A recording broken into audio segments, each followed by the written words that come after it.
I was thinking the other day as I was reading a couple of passages in the Bible that God definitely created women with something called sex appeal, with a certain allure, a certain female mystique. It's attractive to men.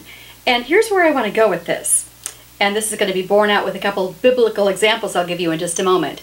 We need to be careful how we use that powerful thing called sexual allure, female mystique, whatever you want to call it. And it is powerful. Let me give you a couple of examples of how it can be so powerful and yet so horribly used wrong. The two examples that come to mind are biblical. One is Delilah from Judges 16. You might know her story. She used her female wiles, her feminine mystique, her great sexual allure with Samson so that he would just be so enthralled with her that he would give in to her constant badgering to know what his secret, to his power was. And so he finally gave in, told her the secret to his power, and as a result of that, his eyes were gouged out, and the enemy won a mighty victory there against Samson. And it was all because he was so enthralled with the powerful sexual appeal of Delilah that she was wielding over him, right? Here's another example, a sobering example for sure. It's from the New Testament. It's the daughter of Herodias. It's talked about in Mark chapter 6.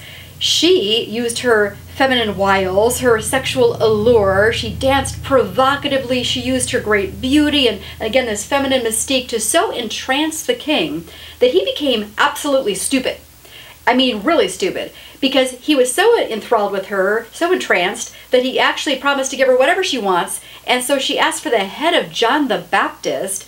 And because he had promised he would do whatever she asked, he had to do this thing. And so a wonderful man of God was killed, all because this woman used her sexual allure in a very wrong way.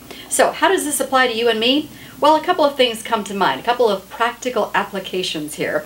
One, we have to be careful that we do not use our sexual allure, our feminine wiles, our feminine mystique, whatever you want to call it, our sex appeal, to attract men other than our husbands. I know it's tempting. I know all women want to look beautiful, but be careful that you're not showing too much skin, that you're not being provocative around men who are not your husband. That usually does not end well in the long run. Either your husband's going to become extremely jealous, and rightly so, or you're going to end up really entrancing another man, and pretty soon you're going to wander off into an affair. So all of that's going to end very, very badly. But secondly, and this is maybe more subtle, be careful that you don't use your powerful sexual appeal, your feminine mystique, to control your husband, to manipulate your husband.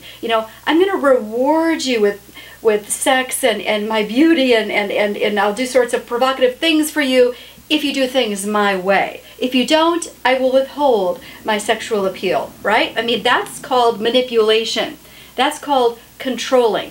And eventually your husband's going to grow to resent that, for sure. So, just a couple of thoughts about managing our allure, managing our sex appeal. Yes, we want to be enticing to our husbands as we come together to be physically intimate, but don't use it to control him, and certainly don't use it to attract men other than your husband.